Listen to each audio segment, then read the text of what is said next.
Okay, we are connected. So Okay. you continue. Okay, great. Thank you so much.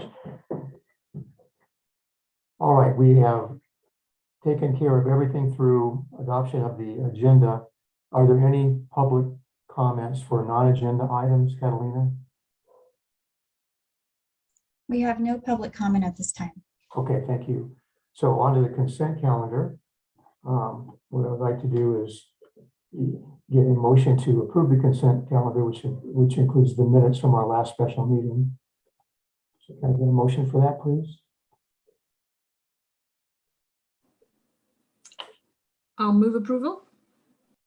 Okay, in a second. Second. Okay, thank you for that. Take a roll call vote. Member Kenny, Yes. Member Cervantes,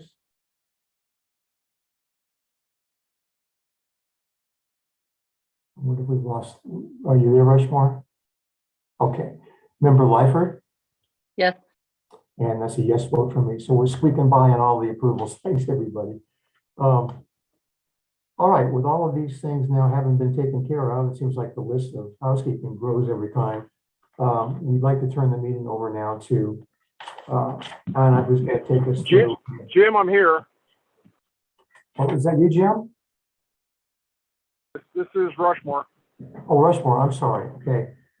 We went ahead and approved the consent calendar, Rushmore, so we're actually now on to the beginning of the program, and we're going to start. Okay, thank you. We're going to start with the financial reports, pages 4 through 6, and I think Anna is here to take us through that. Hi, everyone. Can everyone hear me okay? Yes. Okay, great. So this is our first presentation of the quarterly financials for the use of the capital fund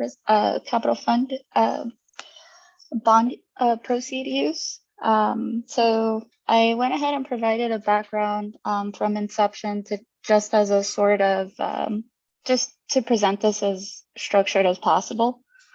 So I'll give everybody sort of I'll walk everybody through our report, and then if any questions come up as we walk through this, just please let me know. On November 3rd, 2020, the registered voters of the city of Altadena by a 72.35% vote authorized the Altadena Library District to incur bonded indebtedness in the aggregate principal amount not to exceed 24 million. On February 17, 2022, the bond proceeds were issued and sold by the Altadena Library District. The issued bonds have a 21.125 million par value, plus a net issue premium of over $2.6 million. So in terms of what is the Capital Fund Reserves Financial Report, this report was developed to display the ethical use of these funds. So this report publishes the quarterly ending bank balance of the bond proceeds account. So these funds are kept in a separate restricted account with the U.S. Bank. And we typically will display the ending balance on a quarterly basis for the U.S. Bank. Beneath that number, you'll also see the use of general funds. And we'll limit the occurrences of the use of these funds. Essentially, we loan the money from the general fund to cover the timing difference between the administrative support required to obtain the bond proceeds up until we actually receive them. So the general fund was used, but in April, which isn't reflected on these set of financials, the district was reimbursed for these amounts. So I'm going to go ahead and walk us through what this report reflects. So starting with column A, line item 3, you'll see the loan from the Altadena Library District General Fund of $60,000. And beneath that, on rows 11 through 24, you'll see the exact breakout of what was used in the quarter from July through September of 2021. About $3,000 was used in audit and financial consulting support. That is fees paid out to Ida Bailey, our CPA group. Bond issuance consulting provided by NBS, our special tax consultants, of $8,100. And project management fees paid to Rockland of $49,740 for that quarter. In column B, we are looking at the quarter October through December of 2021. During this quarter, the general fund lended just over $107,000. The breakout of these funds were about $5,600 paid to NBS for their consulting services, $8,100 paid to Ida Bailey for accounting support, $1,000 of bond issuance consulting also paid to NBS, and $92,717 paid to Rockland Partners for project management support. In column C, you'll see this is where the brunt of the expenses landed. This is primarily due to the close of the bond proceeds. So just like acquiring any sort of major asset, there are major costs involved. So in column C, row 2, you'll see the $23 million ending balance. So again, this is the ending balance of March. Beneath that, you have an $82,000 amount fronted from the general fund. So the use of that amount was just attributed to January through March before the close of the proceeds. Any expenses incurred that we now have the funds, we are using the US bank directly. So funds are being expense through the US bank account versus general funds from this point forward. If we can avoid it, we will. The only times we intend on using these funds if there is a timing difference. Essentially, we are looking to keep this linear and just extract the funds from the proceeds for anything related to the renovation directly. So leading with column C, row 7, you'll see the 21.125 par value amount plus the 2.6 million to get us to that $23.761 million figure in terms of bond proceeds. Beneath that, off the top, underwriters charge a fee for their services. So that's at just shy of $88,000, $87,968. Beneath that, we have on row 11, administration support from NBS of $2,800, about $1,200 paid to Ida Bailey for accounting support. And for the bond issuance costs, I did my best to break it out into separate categories. We do see $69,100 in fees. And in terms of what that amount consists of, it's our S&P, we paid S&P Global Ratings to assess the district's ability to repay the principal and interest on these bonds.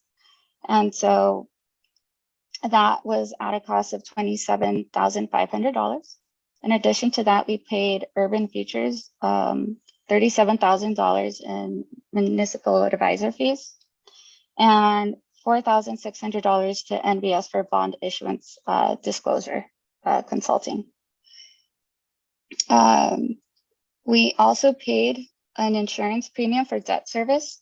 So in the event, and this will not happen, but in the event ALD isn't positioned to pay interest to make payment, we have an insurance policy that will ensure that anybody with a bond that is due a payment, our insurance policy would then kick in and make those payments for us. So none of our bondholders will enter into a situation where the district will default on this debt.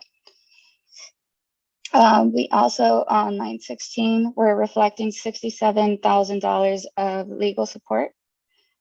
We pay that to Best and Best, our Best and Krieger LLP, our legal counsel. In management fees on row 17, this is typical to sort of an investment account. You pay your bank fees for holding your investment. So $2,700 was remitted over to US Bank for that.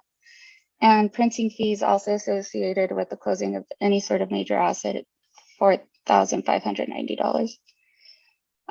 We segregated the direct cost of renovation in terms of transparency. We wanted to remove administrative support for bonds versus direct cost of the renovation, things that would reflect design or breaking ground. So you see those expenses reflected in rows 21 through 25. In this case, we're still in sort of the planning and design phase. So on row 22, you see project management fees paid over to Rockland. For the January through March quarter, it was $29,907.50. For architecture fees, we paid Anderson Brule, and that's $56,481.98. A way to sort of interpret and read this report is our ending bank balance should always tie into our ending balance of proceeds and expenditures. The net should be the same. So just like you would balance your checkbook, this is essentially showing you what our ending bank balance is, and money received, money exhausted, and those two amounts should agree. I did make a footnote that restricts cash. We do have a bond interest payment due on September 1st, 2022 of $436,816.94. So that amount is reducing funds available. So really our funds available for use are $22.69 million.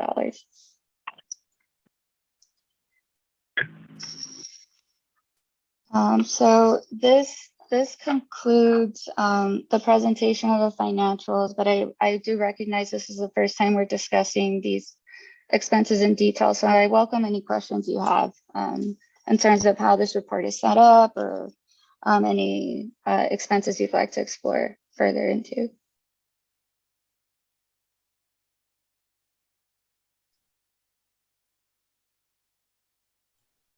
Thanks, Anna. Are there any questions from the members?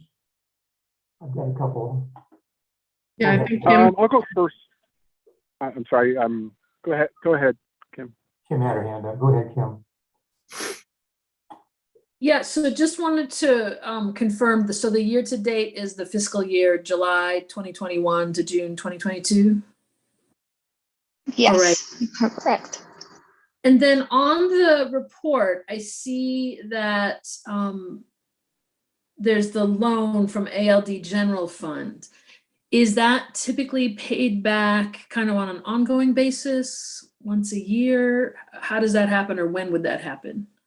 Sure. So we actually submitted for reimbursement in April. So that reimbursement has been made back to Altadena General Fund. Okay, and then I guess what we're saying is going forward, we may not need to see those kinds of loans happening since we now have the proceeds. Okay. Correct. To the extent that we could avoid something like that, we will. Part of it could be a timing issue if a vendor is very demanding. Again, we're going to want to exercise as much control as we can in terms of giving vendors a realistic expectation on when to expect payment. But really, that's the only time that I could foresee us using it. But should this occur, we will publish this and explain what happened and how we'll be addressing the reimbursement back to the general fund, should that occur. Rushmore, did you have a question too? Okay. Yeah. First of all, I want to thank staff for this presentation. It's pretty clear to me. The only question that I have really would be on the expenditure side. Do we have estimates as far as full year expenditures? So right now, this reflects a certain period of time. Do we have pretty much a full year expectation of expenditures in each of those categories?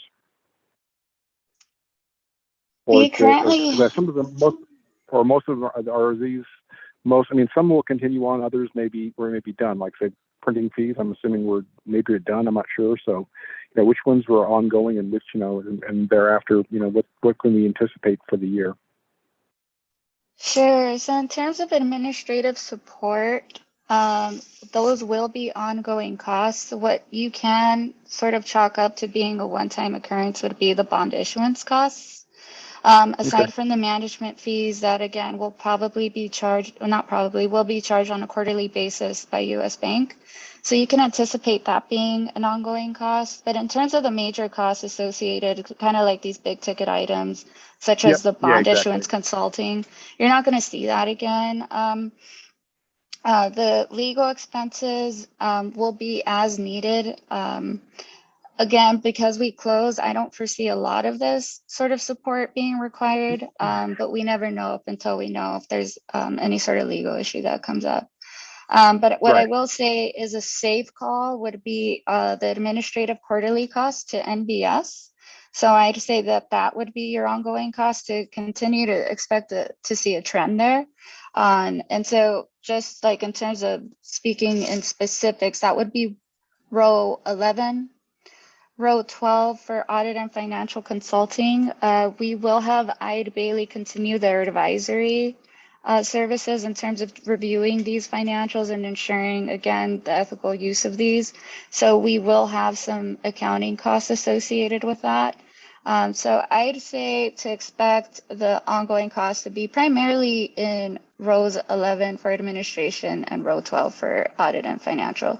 Legal will be as needed, that's on row 16, and management fees will be quarterly to US Bank. Perfect. Great. Okay. Thank you very much for that. I assumed that was the case, but I appreciate you articulating that. Yeah, no problem. That's all I have. Okay, now Amy's got her hand up. Thank you. I really appreciate you pulling out the direct renovation costs. It makes it so much easier to understand versus the administrative.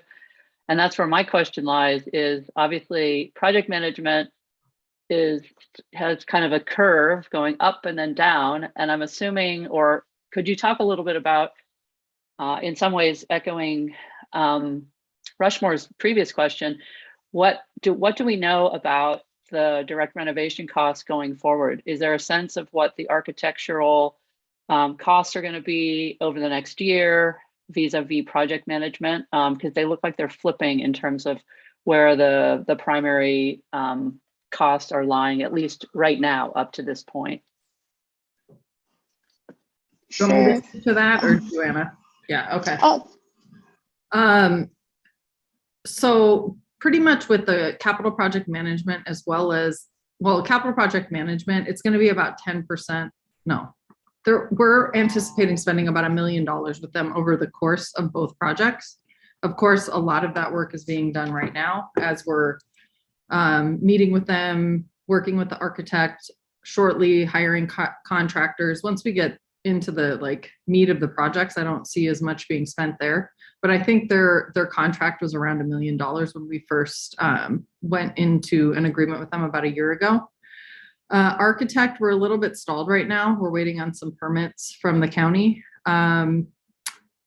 We're going to present building project estimates probably at the next meeting. That's still a little bit up in the air. We applied for a grant with California State Libraries, and if we get that, it would be an additional anywhere from $5 to $10 million. So that's why I didn't want to bring a budget to this group until it's more informed as to what it's going to look like, whether or not we get those grant funds or not. So it's a great question, and we'll break all that out, how the money is projected to be spent on both building projects. But right now it's still kind of not solid, if that makes sense. Does that answer your question, Amy? Yeah. Yes. Okay. Yeah, I played with the idea of bringing it, but it's not settled at all. So it'd be complete conjecture at this point, rather than a more informed budget to present to you guys. Okay, Kim, I might have cut you off before, so go ahead. I see your hand up there. Yeah, sorry, my connection is going in and out. So the last question was just at the bottom, you talked about bond interest due. So when there are bond interest expenses, will that be under the administrative section of this report or somewhere else? We'll reflect it. I feel like that may deserve its own category and break that out sort of. It should honestly be its own section in terms of it's not administrative support for the actual bond, sort of the ongoing cost going to support the bond. This is really cost associated with having issued this amount. So I'll designate its separate category when that amount comes due. It's just not reflected here yet because we haven't paid it out. But I did feel it fair that we do know the amount that we have to pay on September 1st. So I just didn't want to express what we do know we will be sharing with the group. Great, thanks. Any more questions from the members? I've got one or two, and that is, None for me.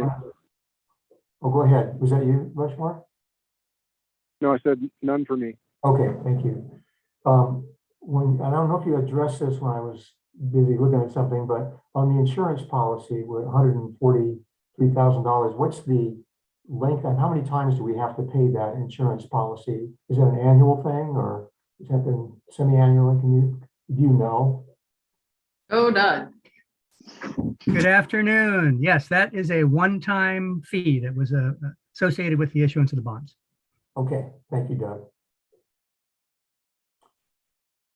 And really, a lot of my other questions were answered with the conversation. One thing I wanted to make sure I heard right, though, is that when we talk about the activities of NBS, is that the one that you wanted to segment, Anna, have that as a separate report?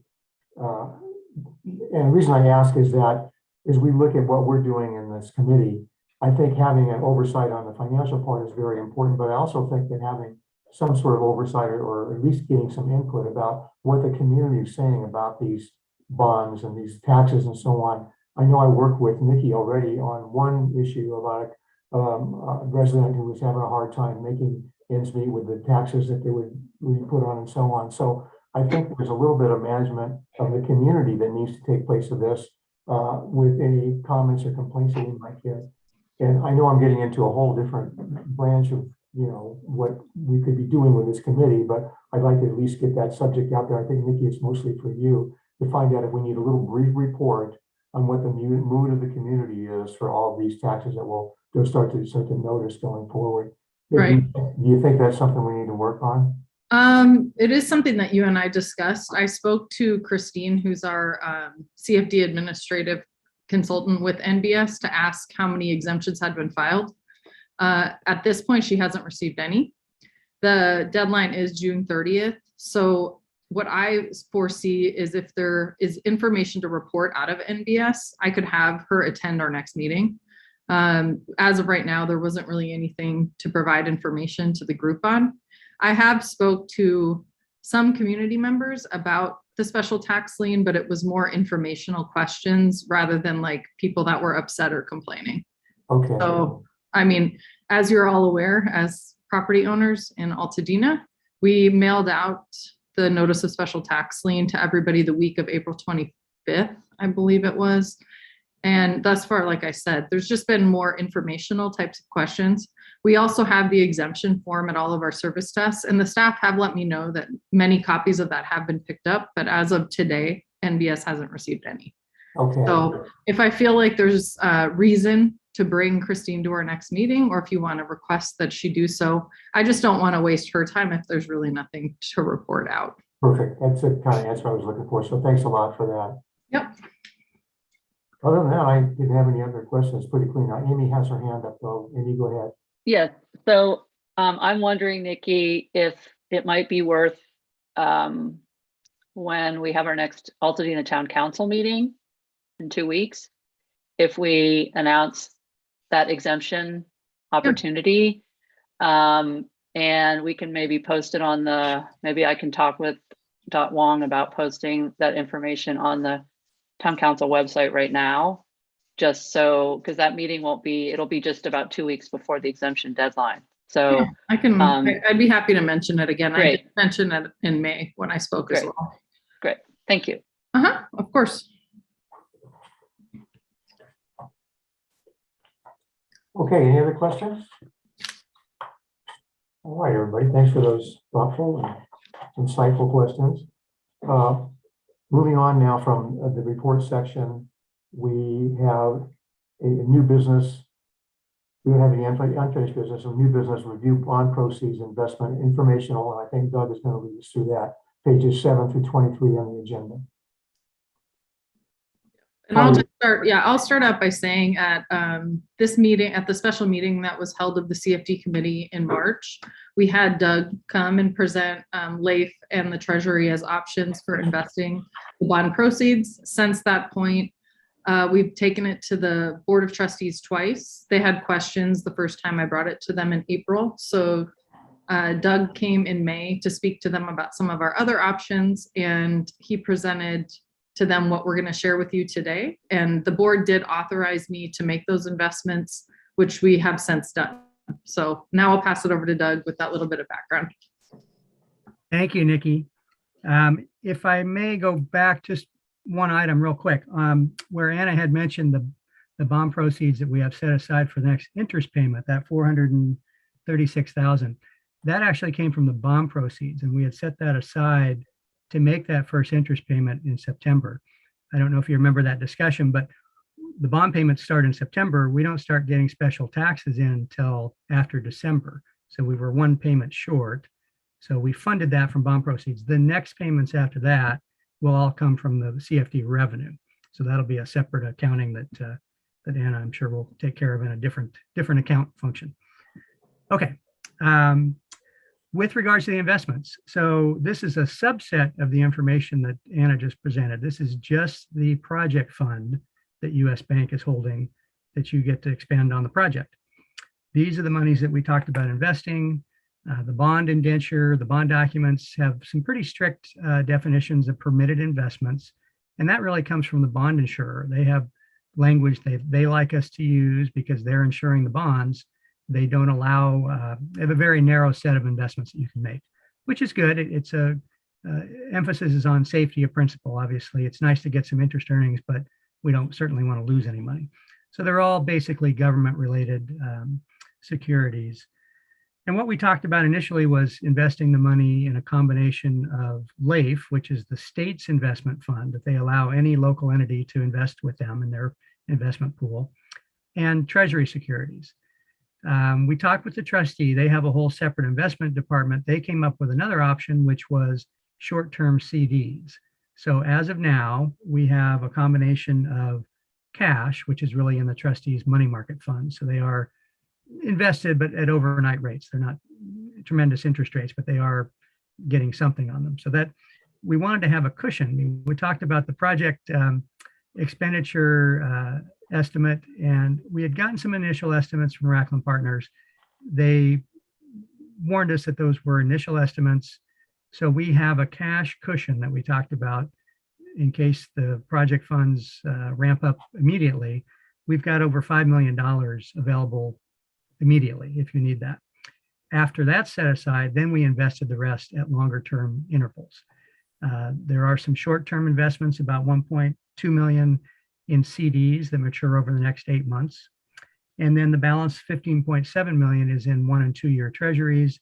They were actually customized. They mature each month, and they matched the schedule that Racklin Partners had come up with. But again, those were estimates. But we've got enough of a cash cushion that you know, if you're finding that you need more immediately, we've got that available. So that's kind of the outline of it. The shorter term investments are somewhere around 1.2%. The treasuries are yielding anywhere from 1.47 to 2.44. The blended rate overall is about 2.11%, which is certainly better than the trustees overnight money market fund, which was 0.3%. So I think it's a good mix. It fits into the definitions that are in your trust indenture, and it's providing some extra interest income. Trustee estimates about $167,000 a year in interest earnings right now. Happy to answer any questions you have. This is Rushmore. Doug, thank you for that presentation. I'm perfectly comfortable with how the funds have been allocated. We've actually discussed that quite a bit, and I appreciate the supporting documents. I think it would be helpful for the members of this committee and others perhaps to just maybe have help or work with Nikki, or you can provide it on a periodic basis, just a kind of summation, one-page summation of the grand total of $22,600,000 example, or $23 million. Just where each of the tranches are. And you just say CDs, short-term treasury bills, 1 year, 2 years, and just kind of a line out of each of the buckets they're in, totaling the grand amount that we have at this time, and supported by the various statements we have in the packet here. Sure. Yeah, I'd be happy to do that. Yeah, we gave you all the detail without a summary. Yeah, so we can do that. Yeah, okay, that'd be very helpful in the future. Thank you. Any other questions? Doug, I've got one, and it might be naive, but is there any churn that happens in a town like this where bonds are being bought and sold on our behalf, or do we kind of stick with what we have here? How does that work? Well, that's an interesting point. Based on that schedule that we had got as far as the estimated needs, there are going to be amounts maturing each month from now on until November of 2024. If you're not using those, the trustees are just going to put those back in the money market fund. So, I would say in another couple months, we should probably reassess how much we have in that money market fund and decide whether we want to invest any further proceeds if you're not using the money immediately. So that's something we'll have to keep an eye on. So this is a portfolio that needs to be groomed, not significantly, it sounds like, but occasionally. And is that your job? Are you the one that's involved with making? I'm happy to help with that. The monthly statements are going to be coming to the district. I think Anna, has the password. I think she can pull up those statements at any time, really. The trustee has a system that you can log into.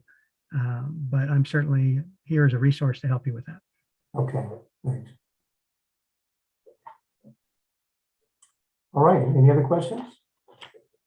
Well, that was quicker than I thought it would be, actually. Good job, Doug, of explaining everything. And it is an interesting document to read and, see how they categorize it and so on. So with that, we are done with the financial reports, with the bond review of the bond proceeds investment. And now we're really at the end of our agenda, except for any announcements and planning for future agenda items. I put my idea in, and that is, how are we going to handle our communication with MDS to get a handle on how the community is viewing all this, and we'll get an occasional update from Nikki. Are there any other future agenda items that you'd like to see from the members? I also made a note of the building project's estimated costs, if I have that to share. Okay. One question I didn't ask at the time is that I could see that list of categories really growing now. Are you going to get pretty detailed, you and Anna, about the, concrete foundation? We're going to start to see those things line itemed in as we go forward. Yeah, we'll work with Rackland Partners to see what makes sense in terms of categorizing things that could probably be lumped together depending on what it looks like. But yeah, we want to make sure we're as transparent as possible in terms of how the money is being spent, the bond proceeds especially. Okay, good. Well, if there are no other... I see Kim's hand. Oh, I'm sorry, Kim, go ahead. So Nikki, you said at an upcoming meeting, I wasn't clear if you were going to talk about the potential grant or if you have a date when you'll know if that grant is coming in. Yeah, so we submitted by the deadline in March. I think it was March. I think it was the last day we met, actually, was the deadline. They estimated late spring, early summer. So we're really hoping that means June. So it just really depends. But I know the state received over 250 grant applications for the $429 million. The state is proposing in this year's budget an additional $750 million because obviously there's a lot of libraries that have infrastructure needs. So I would anticipate by the meeting that we have with this group in September, we'll be able to, we'll know whether or not we have that money. And just was the plan to just kind of throw it into the pot and maybe do some of the nice to haves that we weren't sure we could afford? Or did you have to promise in the grant application to use it certain ways? Well, in the grant, it is specific to the infrastructure needs, which are going to be done either way, quite frankly.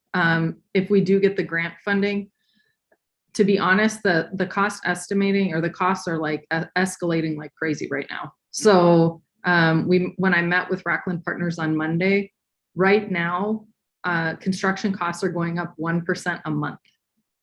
So we could definitely, like, to the point where by the time we actually do the renovations, it might look a lot different. And we want to make sure that we're not like presenting options to the community focus group as well as this committee that aren't even possible. So yeah, it would be more of the really cool stuff that we'd like to do, but may not be able to do if we don't get additional funding. Mm-hmm. Yeah, a comment from me. It is astonishing how much more money they potentially could add to this, library infrastructure. 750 million is a lot. And I think they need to have a vote on this in the next couple of days. I'm not sure. Yeah, it's coming up. Mm-hmm. Yeah. So yeah, reach out to our state assembly and senator and tell them you want them to vote in favor of that library infrastructure money. Hey, listen. We have very pro-library people, so Yeah. I feel very fortunate for that. All right. Well, if there are no other comments, I think we were at the end of the meeting. So can I get a motion to adjourn? I will move. Okay. Second. Okay. If there are no dissent, we will close the meeting today at 3:45 p.m. And thank you very much, everybody, for attending. Have a good week. Thank you, everyone. Bye-bye. Everyone, Thanks. Bye-bye.